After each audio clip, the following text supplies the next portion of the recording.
apabila dunia sempit baginya, maka jangan sampai terkumpul pada dirinya dua kesempitan sekaligus, yaitu antara kesempitan dan kefakiran dunia, dengan kefakiran dan kesedihan hati.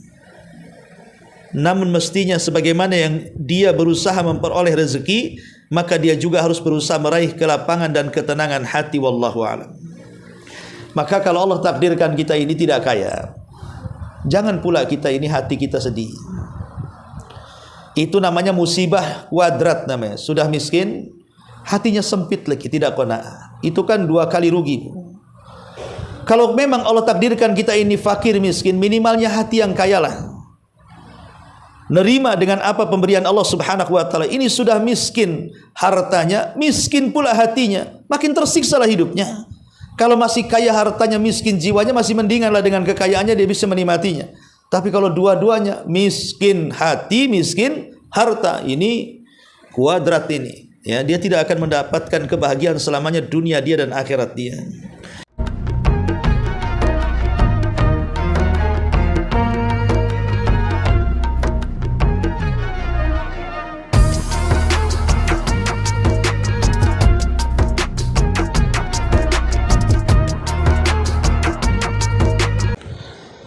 Bismillahirrahmanirrahim. Assalamualaikum warahmatullahi wabarakatuh. Alhamdulillah wassalatu wassalamu ala Rasulillah wa ala alihi wa sahbihi wa mawalah wa la hawla wa la quwata illa billahi wa ba'd. Alhamdulillah, di siang hari ini kita bisa berkumpul kembali di Yayasan Rufaidah, dan kita akan melanjutkan kajian kita masih membahas kitab Bahjah Qulubil Abrar, membahas tentang kalam singkat dari Nabi sallallahu alaihi wasallam, namun syarat dengan makna dan pelajaran. Dan kita sudah masuki pada halaman ke-73. Sifat daripada qanaah. Baik, kita akan baca hadisnya baru kita jelaskan.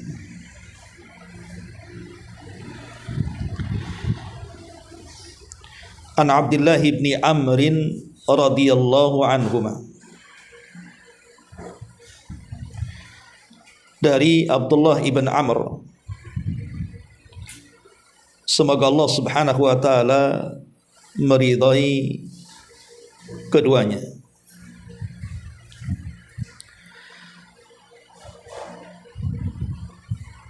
Qala Rasulullah sallallahu alaihi wasallam, qad aflaha man aslama wa ruzika kafafan wa qanna'ahu Allahu bima atah. Rawahu Muslim. Dari Abdullah ibn Amr radhiyallahu anhuma, beliau berkata, dan Abdullah ibn Amr ini adalah sahabat yang banyak menulis hadis Nabi sallallahu alaihi wasallam. Beda dengan Abu Hurairah. Kalau Abu Hurairah menghafal dan tidak ada yang menjangkau hafalan Abu Hurairah. Tapi Abdullah ibn Amr ibn As ini menulis dan tidak ada yang menjangkau tulisan hadis dari Abdullah ibn Amr ibn As radhiyallahu anhu ini, sehingga dia dinobatkan sahabat yang paling banyak menulis riwayat dari Nabi sallallahu alaihi wasallam. Bahkan dikenal Abdullah ibn Amr ini rajin salat malam, rajin puasa sunnah, dan rajin membaca Al-Quran dan menghatamkannya. Abdullah ibn Amr ibn As radhiyallahu anhuma dia berkata, Nabi SAW bersabda, sungguh beruntung orang-orang yang telah masuk Islam, diberikan rizki yang cukup, dan Allah menjadikannya merasa puas dengan anugerah yang diberikan kepadanya alias qanaah. Ma'asyiral muslimat yang dimuliakan Allah Subhanahu wa taala, hadis ini bicara tentang sifat dari sifat-sifat orang yang beriman. Apa itu sifat qanaah? Qanaah artinya merasa cukup dengan pemberian Allah, redha dengan pembagian Allah Subhanahu wa taala. Dan sifat inilah yang kemudian melahirkan ketenangan jiwa. Karena biasanya orang yang tidak pernah tenang hatinya, senantiasa gelisah dalam kehidupannya, itu karena tidak merasa cukup dan redha dengan pemberian Allah, sehingga berakhir dengan membanding-bandingkan dirinya dengan pemberian yang Allah berikan kepada orang lain. Kenapa si fulan kaya, kenapa saya tidak? Kenapa si fulan sehat, kenapa saya sakit terus? Kenapa anak-anak si fulan cerdas-cerdas, kenapa anak saya bego? Kenapa dan kenapa? Orang yang tidak qanaah itu akan terus berkata seperti itu. Kenapa saya begini, kenapa si anu begitu? Hatinya tidak akan pernah tenang. Dan biasanya orang yang tidak qanaah itu ujungnya menjadi hasad. Dan hasad melahirkan kedengkian yang berakhir dengan permusuhan. Makanya kalau orang yakin dengan takdir Allah Subhanahu wa taala, bahwa ketika Allah Subhanahu wa taala memberikan rizki kepada kita sesuai dengan maslahat yang ada pada diri kita. Allah kan yang menciptakan kita, Allah tahu maslahat kita. Maka orang yang yakin dengan takdir Allah Subhanahu wa taala, pasti dia orang yang paling qanaah. Karena dia yakin apapun yang Allah Subhanahu wa taala berikan kepadanya, sedikit ataupun banyak, itu demi kebaikan kita. Apakah Allah Subhanahu wa taala memberikan nikmat atau ujian, itu demi kebaikan kita. Bukan berarti kalau Allah memberikan banyak rizki tanda Allah sayang kepada kita, ataupun kalau Allah menahan rizkinya tanda Allah benci kepada kita. Bukan. Tidak ada kamus seperti itu dari kamus kaum muslimin. Tetapi seorang muslim yakin kalau itu sebuah nikmat, maka dia harus mensyukuri nikmat itu. Dan kalau dia dalam bentuk ujian, berarti Allah mengharap kesabaran kita untuk menguji apakah keimanan kita kokoh ataukah tidak. Ma'asyiral muslimat yang dimuliakan Allah Subhanahu wa taala, qanaah ini, rela atau redha dengan pemberian yang Allah anugerahkan kepada kita, adalah akhlak yang penuh dengan keistimewaan. Apa saja keutamaannya? Pertama, qanaah ini menyebabkan seseorang akan diberikan keberuntungan dunia dia dan akhirat dia. Berdasarkan hadis ini, Nabi mengatakan qad aflah, sungguh beruntung orang-orang yang qanaah itu. Makanya Anas bin Malik radhiyallahu anhu meriwayatkan sebuah hadis. Kata Nabi sallallahu alaihi wasallam, laisal ghina an kathratil ardi. Bukanlah kekayaan itu orang yang banyak hartanya, walakinnal ghina ghina nafsi. Tapi sebenarnya orang kaya itu adalah orang yang penuh kekayaan dalam hatinya. Orang yang penuh kekayaan dalam hatinya artinya orang yang tidak pernah mengeluh dalam kehidupannya. Asal satu hari itu badannya sehat, asal satu hari itu dia mendapatkan makan dan minumnya, asal dalam satu hari itu dia mendapatkan keamanan dia dan keluarganya, maka itu sudah dianggap kaya. Ini yang pertama. Yang kedua, orang yang memiliki sifat qanaah itu menyebabkan kecintaan Allah Subhanahu wa taala kepada kita, bahkan menyebabkan kecintaan manusia kepada kita. Nabi sallallahu alaihi wasallam mengatakan, izhad fid dunya yuhibbukallah, wazhad fi ma indan nas yuhibbukan nas. Zuhudlah dalam dunia ini, artinya qanaah, cukup dengan pemberian Allah Subhanahu wa taala, merasa cukup dengan pemberian Allah Subhanahu wa taala, itu bagian daripada zuhud di dunia, dan itu menyebabkan Allah cinta dengan kita. Karena orang yang tidak zuhud alias tidak qanaah, pasti Allah akan membencinya. Karena mau tidak mau orang yang tidak zuhud, tidak qanaah itu biasanya menyalahkan Allah, menyalahkan takdir-takdirnya. Kemudian Rasul mengatakan, dan zuhudlah terhadap kekayaan yang ada di tangan manusia, maka manusia akan mencintaimu. Artinya kalau kita qanaah dengan harta orang, maknanya qanaah dengan harta orang, kita tidak butuh dengan harta orang lain. Itu rizki Allah yang Allah anugerahkan kepada mereka.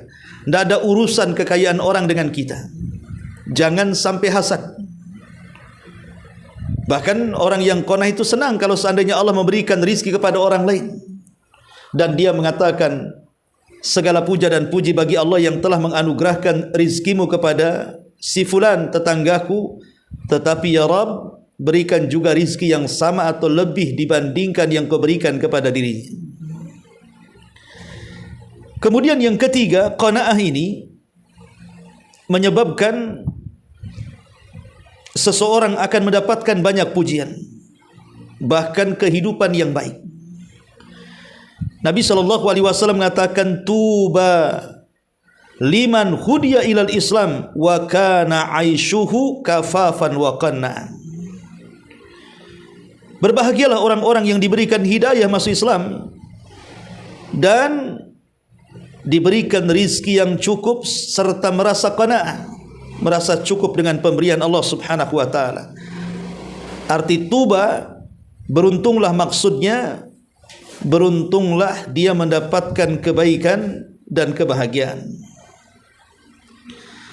Kemudian yang keempat, qanaah ini mewariskan kekayaan dalam hati. Dia tidak akan tergiur dengan pandangan kepada tetangga ataupun teman yang mungkin lebih kaya, lebih hebat, lebih memiliki pangkat dan jabatan. Karena semua hanya pemberian Allah Subhanahu wa taala. Allah bisa memberi dan Allah bisa juga menahan. Allah bisa membagi-bagikan dan Allah bisa juga mencabutnya. Jadi orang yang qanaah itu tidak akan tergiur dengan kekayaan orang lain, dan dia akan memiliki kekayaan dalam hatinya. Kemudian yang kelima, orang yang qanaah itu pasti memiliki izzah, kemuliaan. Dia tidak mungkin meminta-minta, merendahkan diri untuk meminta-minta kepada manusia, mustahil. Orang yang qanaah itu merendahkan diri kepada makhluk, karena dalam hatinya hanya ada Allah Subhanahu wa taala, dan dia yakin Allah tidak mungkin menyia-nyiakan hidupnya. Makanya orang yang qanaah itu akan mewariskan kemuliaan. Bahkan orang yang qanaah itu akan mewariskan keridhaan dari Allah Subhanahu wa taala. Kan Nabi sallallahu alaihi wasallam mengatakan, inna idhamal jaza ma idhamil bala, wa inna Allah idza ahabba qauman ibtalahum, faman radiya falahu ridha wa man sakhita falahu sukhtu. Kata Nabi SAW, besarnya balasan itu ditentukan besarnya cobaan. Dan sesungguhnya Allah kalau cinta dengan sebuah kaum, Allah akan menguji kaum itu. Kalau kaum itu redha dengan ujiannya, maka Allah senang kepadanya. Tapi kalau kaum yang diuji itu tidak redha dengan ujian, Allah pun murka kepadanya. Lihat bagaimana Nabi SAW mengatakan, orang yang qanaah itu akan mendapatkan redha Allah Subhanahu wa taala. Kemudian juga yang nomor 7, bahwa orang yang qanaah itu biasanya menjadi hamba yang selalu bersyukur. Jadi orang yang qanaah itu biasanya menjadi orang yang paling bersyukur akan nikmat Allah Subhanahu wa taala. Nabi SAW pernah mengatakan di hadapan Abu Hurairah radhiyallahu an, "Ya Abu Hurairah, kun wari'an takun a'badan nas, wa kun qana'an takun ashkaran nas." Wahai Abu Hurairah, jadilah orang wara. Sebab orang wara itu orang yang paling beribadah kepada Allah dari kalangan manusia. Dan jadilah orang yang qanaah, karena sesungguhnya orang yang qanaah adalah orang yang paling bersyukur akan nikmat yang Allah anugerahkan kepadanya. Bagaimana tidak bersyukur orang qanaah itu? Orang yang redha dengan pemberian. Sedikit ya dia mengatakan alhamdulillah ala kulli hal, banyak pun dia mengatakan alhamdulillahilladzi bi ni'matihi tatimmus shalihat. Dua-duanya baik, sedikit baik, banyak juga baik. Ataupun dalam bentuk nikmat juga dirasa baik, dalam bentuk ujian pun tetap dianggap baik. Karena dalam bentuk nikmat dia bisa mengambil pahala dengan syukur, dalam bentuk ujian dia bisa mengambil pahala dengan sabar, dan dua-duanya baik bagi orang yang qanaah. Kemudian yang nomor 8, orang yang qanaah ini biasanya akan mendapatkan keberkahan dalam rizki. Karena biasanya orang yang qanaah itu pasti dia akan mengambil rizki dengan cara yang halal. Tidak mungkin dia akan menyikut saudaranya untuk mengambil rizki saudaranya. Orang yang qanaah tidak mungkin sikut kanan kiri, sundul atas injak bawah untuk mengambil harta kekayaan orang dengan cara yang curang dan culas, mustahil. Makanya orang yang qanaah itu biasanya hartanya berkah. Hartanya penuh dengan keberkahan dari Allah Subhanahu wa taala. Ma'asyiral muslimat yang dimuliakan Allah Subhanahu wa taala. Tapi sebaliknya, kalau orang jauh dari sifat ini, Bu, biasanya orang yang tidak qanaah itu tidak berkah hidupnya. Karena cenderung hasad, cenderung memperkaya diri tanpa tahu dari mana dia dapatkan rizki itu, apakah dari halal ataukah dari haram. Karena tidak pernah puas dengan pemberian Allah, sehingga dia akan terus menerus mencari rizki tanpa melihat asalnya, halalkah haramkah, sehingga jatuh kepada perbuatan maksiat dan hilangnya berkah. Bahkan orang yang tidak qanaah itu memancing kemurkaan Allah, memancing kemurkaan Allah Subhanahu wa taala. Dan orang yang tidak qanaah itu memancing al-wa'idus syadid, ancaman yang keras. Sebagaimana Nabi SAW mengatakan, man sa'alan nas amwalahum takatsuran fa innama yas'al jamran falyastakil aw liyastakthir. Orang yang suka meminta-minta harta manusia hanya untuk memperbanyak kekayaannya atau menumpuk-numpuk dunianya, maka hakikatnya dia telah meminta bara api dari neraka. Silahkan memperbanyak, menyedikitkan bara api atau memperbanyak bara api, kata Nabi. Karena orang yang tidak puas dengan pemberian akhirnya menjadi peminta-minta, bahkan lebih daripada itu menjadi penipu, bahkan lebih daripada itu menjadi koruptor, dan begitu seterusnya. Sementara Nabi SAW mengancam di sini. Dan biasanya orang yang tidak qanaah itu tidak punya perasaan takut kepada Allah Subhanahu wa taala. Padahal Nabi SAW itu tidak takut umatnya karena sebuah kefakiran. Bukankah Rasul yang mengatakan, aku tidak takut kalian itu ditimpa kefakiran? Kata Nabi SAW, wallahi mal faqru ahsya alaikum.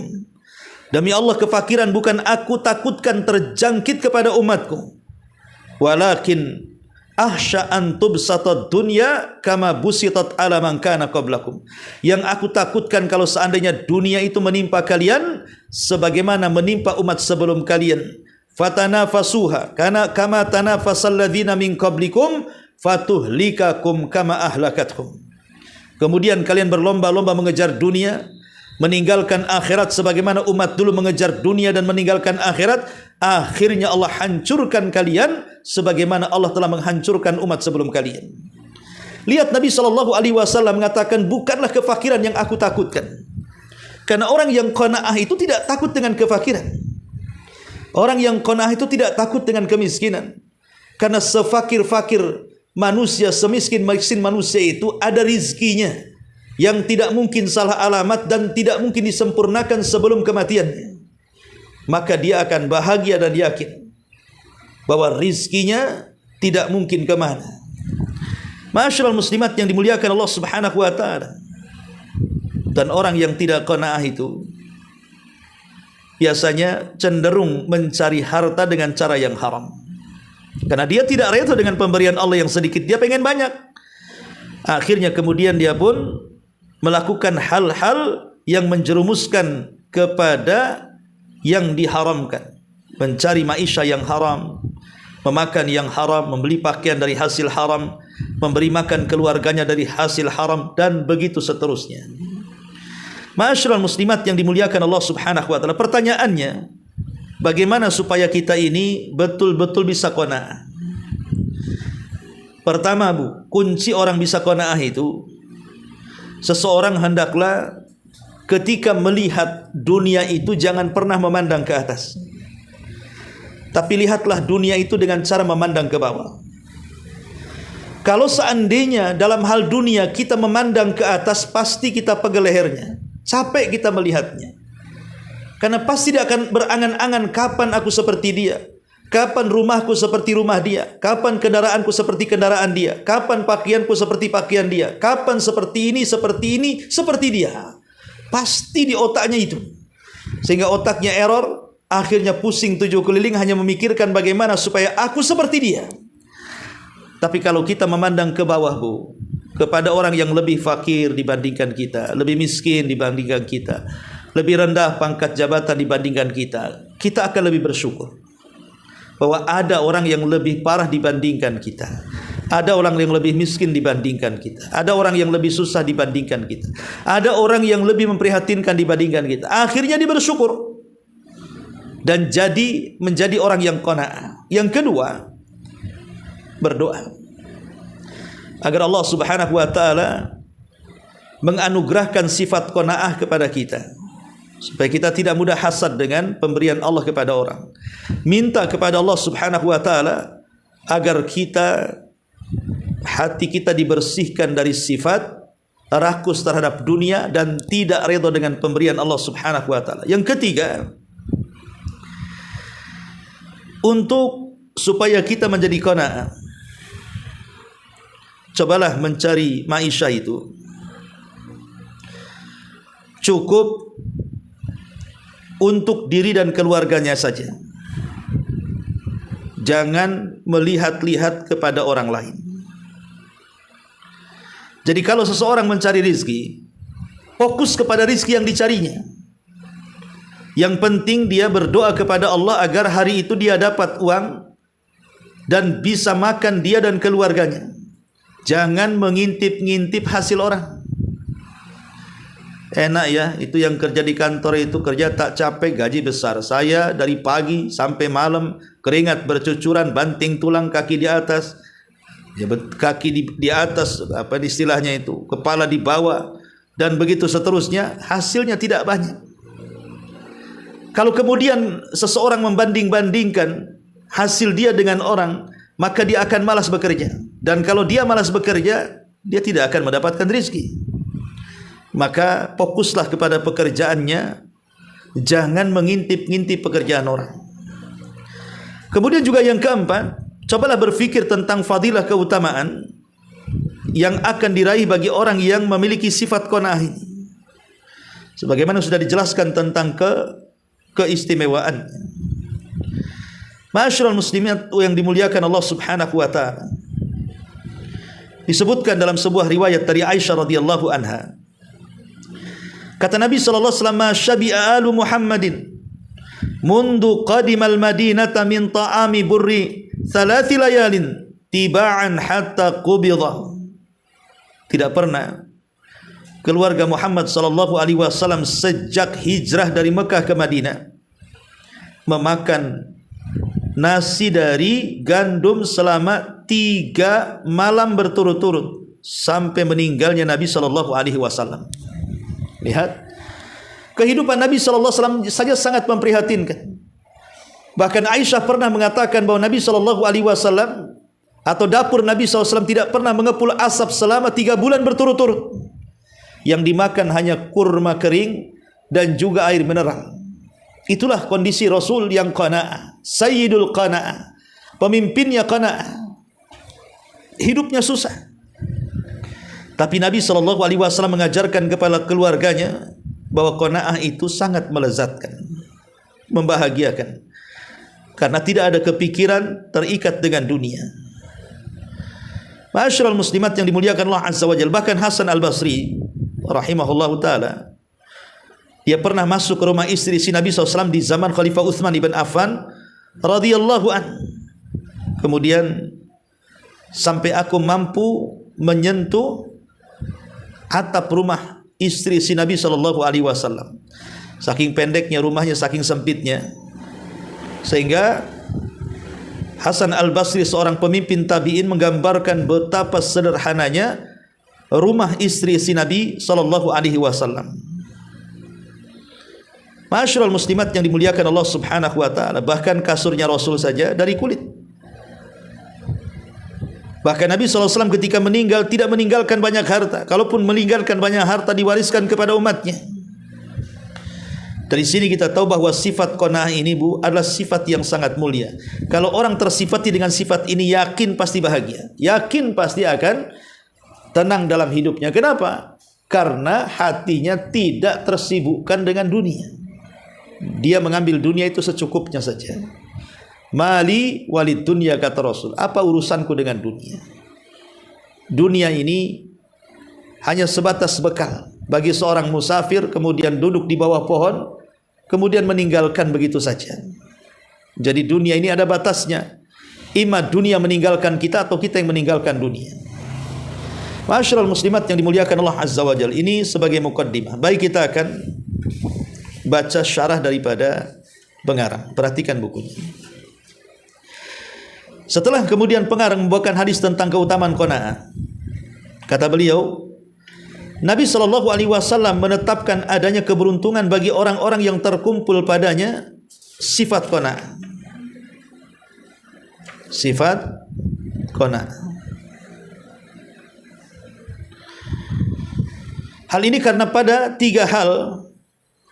Maksudnya tiga hal itu: seseorang masuk Islam, diberikan rezeki cukup, dan diberikan sifat qanaah.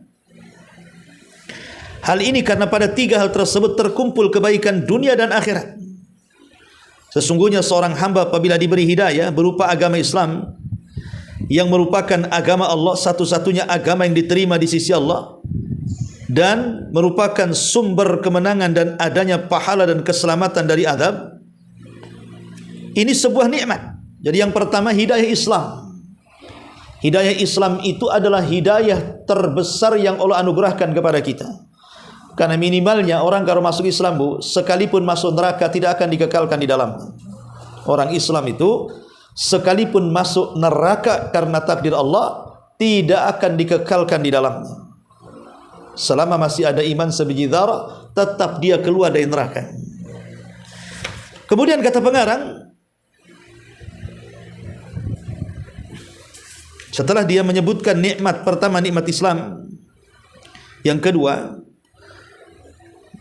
dia juga memperoleh rizki yang cukup dan menahan diri dari meminta-minta kepada makhluk.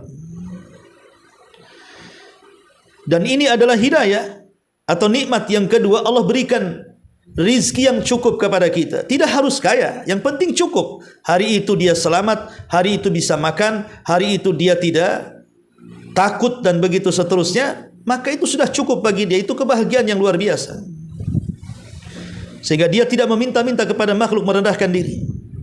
Lalu Allah sempurnakan nikmat kepadanya dengan merasa cukup atas anugerah yang diberikan kepadanya, yakni dia bersikap redha dengan rizki yang dia dapat dan merasa cukup dengan rizkinya, serta dirinya tidak berambisi untuk mendapatkan selain itu. Ketika itu sungguh dia telah memperoleh kebaikan dunia akhirat. Karena begini, Bu, sekalipun seseorang itu kemudian hasad kepada tetangganya, kenapa tetangganya rumahnya bagus, kenapa rumah saya tidak? Kenapa kendaraan tetangga lebih mewah, kenapa saya tidak memiliki seperti itu? Dan begitu seterusnya, nggak ada gunanya, Bu. Karena sehebat apapun seseorang melakukan kecurangan di dalam mencari rizki, umpamanya orang sampai korupsi, sampai mengambil hak orang, sampai mengurang-urang takaran, timbangan dan meteran, curang dalam dagang, dan begitu seterusnya. Rizki Allah itu sesuai dengan kadar yang sudah ditakdirkan.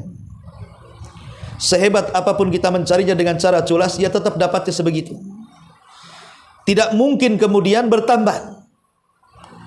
Pas rizki Allah itu yang sampai kepada kita. Makanya kisah Ali bin Abi Thalib yang pernah saya ceritakan, ketika kemudian Ali hendak memberikan kepada seorang pengemis 400 dirham, tiba-tiba pengemis ini sudah kabur duluan dan mencuri pelana kudanya Ali radhiyallahu anhu. Maka 400 dirham ini diberikan kepada pembantunya dan mengatakan, tadinya 400 ini aku hanya ingin memberikan kepada pengemis itu, tapi pengemis itu sudah pergi dan kau bilang pelana kudanya hilang. Ambillah 500 ini, beli pelana itu. Setelah kemudian pembantunya ke pasar dan membeli pelana dengan harga yang sama 400 dengan jumlah uang yang sama yang akan diberikan kepada pengemis, maka pembantu Ali ini berhasil membawa pelana itu. Saat Ali melihatnya dan mengatakan, Allahu Akbar, ini kan pelana saya. Dari mana kau dapat? Kemudian pembantu ini mengatakan, dari orang yang cirinya ini itu. Kata Ali, subhanallah, itu kan tadi yang datang mengemis kepadaku, dan aku akan niat memberikan 400, tapi dia malah nyolong pelana, dan akhirnya dia pun mendapatkan 400 yang sama. Kalau dia sabar, maka dia akan mendapatkan 400 dengan cara halal, tapi karena dia tidak sabar, dia mendapatkan 400 dengan cara yang halal, haram, mencuri. Syahidnya sama-sama 400. Kalau dia sabarkan 400 halal itu dikasih Ali. Karena tidak sabar dia mencuri, dijual 400 juga, dapatnya haram. Bagaimanapun orang itu mencari rizki dengan culas dan curang, tetap dapatnya segitu. Lalu apa gunanya kalau kita tidak qanaah? Ya. Ma'asyiral muslimat yang dimuliakan Allah Azza wa Jalla. Kemudian kata beliau, kerugian itu adalah dengan tertutupnya 3 perkara ini atau salah satunya. Bisa jadi dengan tidak diberikan hidayah Islam, maka hal ini bagaimanapun keadaannya, akibat adalah kesengsaraan abadi. Orang kalau tidak masuk Islam, pasti akan sengsara seumur hidupnya di dunia dan di akhirat. Atau diberi hidayah kepada agama Islam, akan tetapi diuji. Caranya berupa kefakiran. Dia diberikan hidayah Islam, tapi diuji oleh Allah dengan kefakiran, yang membuat ia terkadang lupa. Atau berupa kekayaan yang membuat dia melampaui batas, maka kedua-duanya bahaya dan merupakan kerugian yang besar. Atau bisa jadi yang ketiga, dia memperoleh rizki yang cukup, baik rizki yang luas ataupun sempit, akan tetapi dia tidak merasa puas dengan rizki itu. Ada orang-orang kaya itu, Bu, sudah kaya sebenarnya, enggak puas-puas. Contoh para koruptor itu kan, Bu. Para koruptor itu kan orang yang tidak pernah qanaah. Saya kira para koruptor yang di atas sana itu, kalaupun mereka tidak korupsi, kekayaan mereka lah cukup untuk makan dia dan keluarganya, dibandingkan orang-orang desa yang miskin papa. Tapi kenapa kemudian mereka terjerumus kepada korupsi dan menjadi koruptor, mencuri kas negara, uang negara? Coba, karena tidak ada qanaah di situ. Sebenarnya mereka tidak zuhud dan tidak qanaah, sehingga mereka tidak punya rasa takut. Akhirnya mereka pun menjadi hewan buas yang menerkam siapa saja yang menghalanginya. Ma'asyiral muslimat yang dimuliakan Allah Azza wa Jalla, maka sesungguhnya tolak ukur kaya itu bukan dari banyaknya harta, akan tetapi kaya itu adalah dengan kekayaan hati. Maka betapa banyak orang yang memiliki kekayaan harta benda namun hatinya fakir dan sedih. Sebaliknya betapa banyak orang yang fakir miskin namun hatinya kaya dan redha, dan merasa puas dengan rizki Allah Subhanahu wa ta'ala. Dan ini kenyataan kan, Bu? Bukan berarti orang fakir tidak bisa tertawa dan tersenyum, dan bukan berarti tertawa dan tersenyum itu hanya milik si kaya saja. Banyak kok si kaya itu yang tidak pernah raut mukanya itu tersenyum dan tertawa, penuh dengan kesuraman, hidupnya berantakan dan begitu seterusnya. Karena kekayaan itu tidak menjamin kebahagiaan, walaupun penyumbang kebahagiaan, tapi bukan segala-galanya. Makanya kemudian di sini kata pengarang, maka orang yang mantap pendiriannya, apabila dunia sempit baginya, maka jangan sampai terkumpul pada dirinya 2 kesempitan sekaligus, yaitu antara kesempitan dan kefakiran dunia, dengan kefakiran dan kesedihan hati. Namun mestinya sebagaimana yang dia berusaha memperoleh rezeki, maka dia juga harus berusaha meraih kelapangan dan ketenangan hati, wallahu a'lam. Maka kalau Allah takdirkan kita ini tidak kaya, jangan pula kita ini hati kita sedih. Itu namanya musibah kuadrat namanya. Sudah miskin, hatinya sempit lagi, tidak qanaah. Itu kan 2 kali rugi. Kalau memang Allah takdirkan kita ini fakir miskin, minimalnya hati yang kaya lah. Nerima dengan apa pemberian Allah Subhanahu wa taala. Ini sudah miskin hartanya, miskin pula hatinya, makin tersiksa lah hidupnya. Kalau masih kaya hartanya, miskin jiwanya, masih mendinganlah dengan kekayaannya dia bisa menikmatinya. Tapi kalau dua-duanya miskin hati, miskin harta, ini kuadrat ini, ya, dia tidak akan mendapatkan kebahagiaan selamanya dunia dia dan akhirat dia. Wallahu a'lam. Ini adalah di antara sifat qanaah yang diajarkan Nabi sallallahu alaihi wasallam kepada kita. Baik, sebelum saya tutup, silakan kalau memang ada pertanyaan kita persilakan.